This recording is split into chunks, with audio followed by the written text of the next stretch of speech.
Now, in high definition, you're watching WTOC TV, the Southeast News Leader. A game of cards turns deadly. And concerns over what's coming out of some people's faucets. Plus, parents of kids in Hinesville who've outgrown the swing set say they need more things to do, and the city is listening. I'll explain. breaking news, a structure fire reported on Tybee Island. We're hearing that 4 people may be trapped inside, and we do have a crew on the way. You can see from the WTOC Tybee Island Skycam well off in the distance. Of course, the Skycam is on the water tank that you can see on Tybee Island, well up on the northern end. This is way down on the south end. Silver Avenue apparently looks to be where it's located. And as you know, if you know Tybee Island very well, that's way down on the southern tip of the island.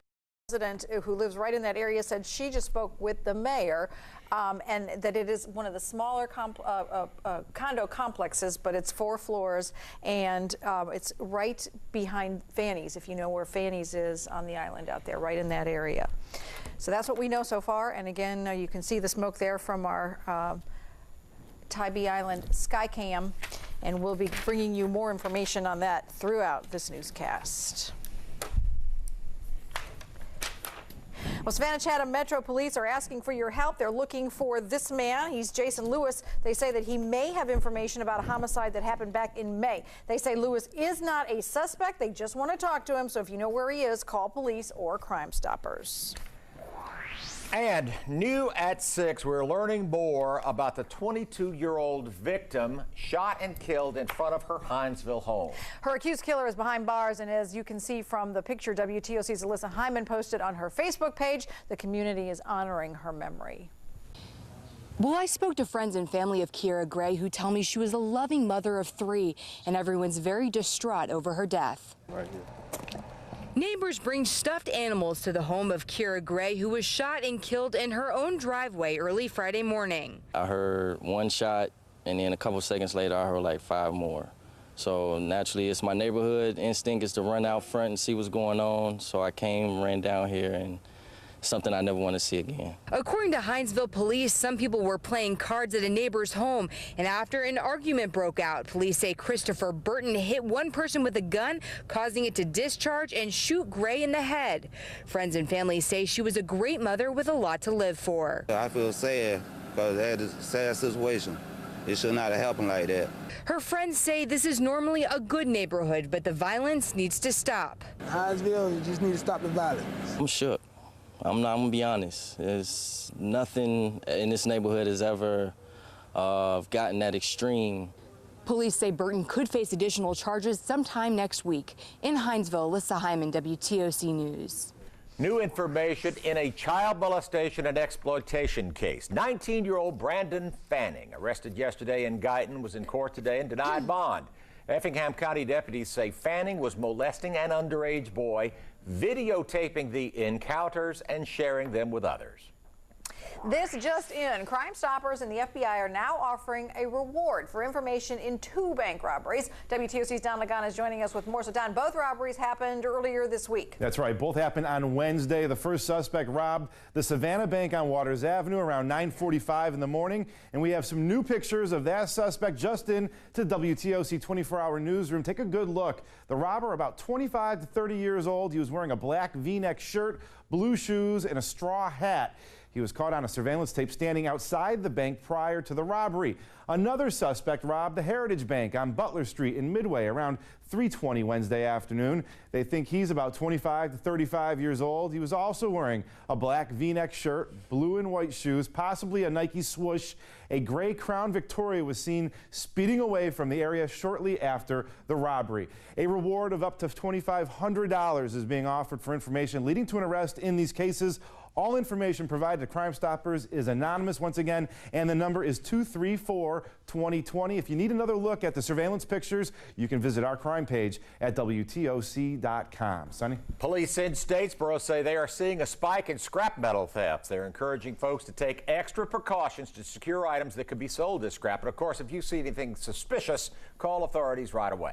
The Coastal Health District is reminding residents to take appropriate precautions as mosquito samples in Chatham County continue to test positive for West Nile virus. The best way to avoid the virus is to avoid getting bitten. For tips on that, you can visit the Solution Center on our website, WTOC.com. So far, no human cases have been confirmed. A lot of folks commenting on the pictures that Low Country reporter Vanessa Wynn posted on the WTOC Facebook page. Pictures of water. People in Estill, South Carolina are upset that their water looks like this. And they're having to pay a 53% rate hike each month now. Low Country reporter Vanessa Wynn got both sides of that story today.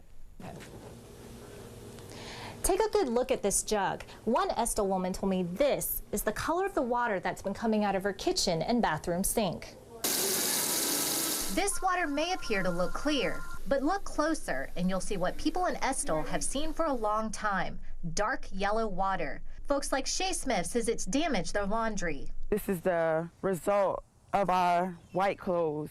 It comes out very dingy and dirty. This is not safe. It doesn't matter how much bleach I put in our washing machine, it doesn't come out right. You can clearly see how dark the water got in this bathtub in only 10 minutes. Smith's family had the Department of Health and Environmental Control test their water. DHEC noted the water is safe, but the mineral count is high.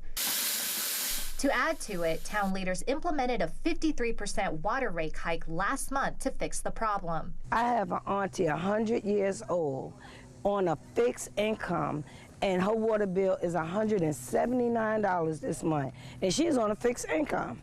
Residents say they tried to talk to town leaders, but nothing was done. Estill Mayor Anderson Taylor says the town held 2 public hearings back in May on the proposed rate hike. He says the town conducted 2 water studies and says it will cost at least $2.1 million to fix the problem. I came to us in 1967. We had brown water. In 2013, we still have brown water. If they're going to somewhat get the problem resolved, we have to go this way. Some of the Estill residents say the town has given them this bottle of rust and iron stain remover for their laundry, but they say they don't want to take the risk in using it on their clothes. Reporting in Estill, Vanessa Wynn, WTOC News. Mayor Taylor says one option is to have a gradual rate increase so the residents don't see such a drastic hike on the monthly water bill. There's a community meeting coming up 6:30 Monday at the Martin Temple CME Church in Estill. Well, keeping children entertained, that can be a challenge. New at 6, WTOC's Jamie Ertl is in Hinesville, where the city is hiring a consultant to help.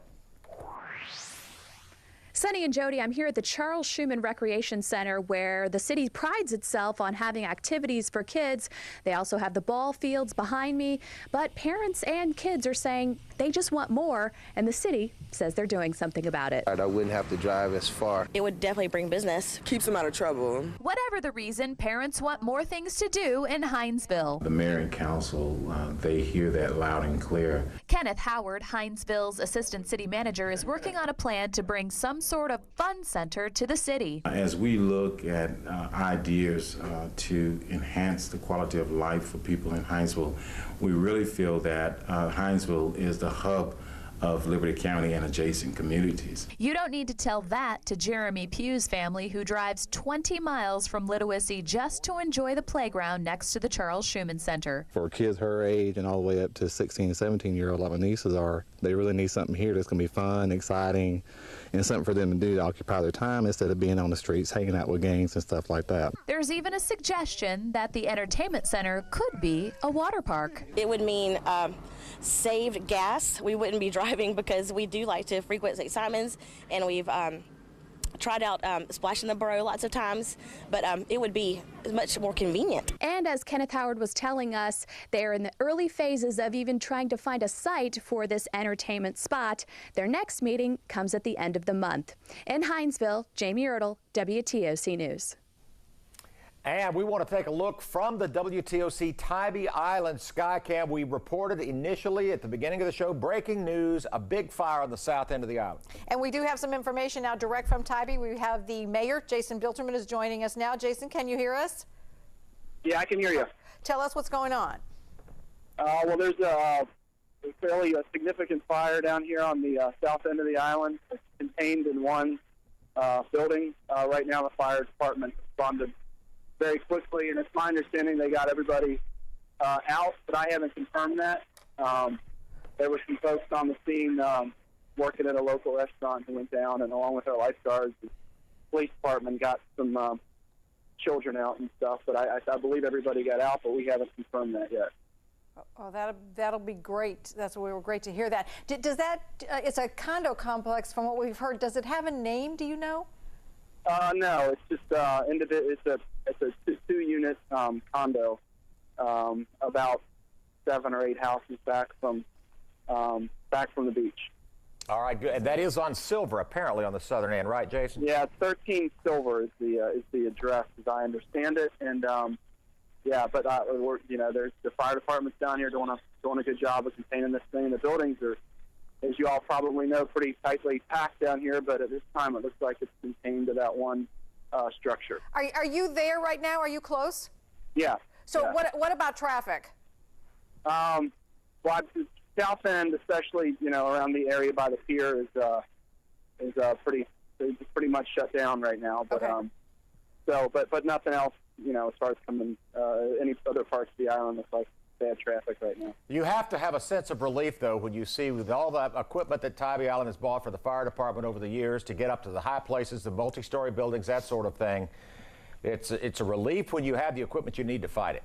Yeah, absolutely. And these men and women on our volunteer fire department did an amazing job to look like contain this thing to one structure and get those folks out. So it's pretty good sized fire, but I think they got it. I think they contained it. All right. Once again, we are talking with the mayor of Tybee, Jason Bilterman. We want to thank you for joining us so quickly and sharing all of that information with us. And again, it is right around the Fanny's restaurant area. If people are looking for a landmark, and it's right off of Silver Avenue, right? That's right. Correct. Okay.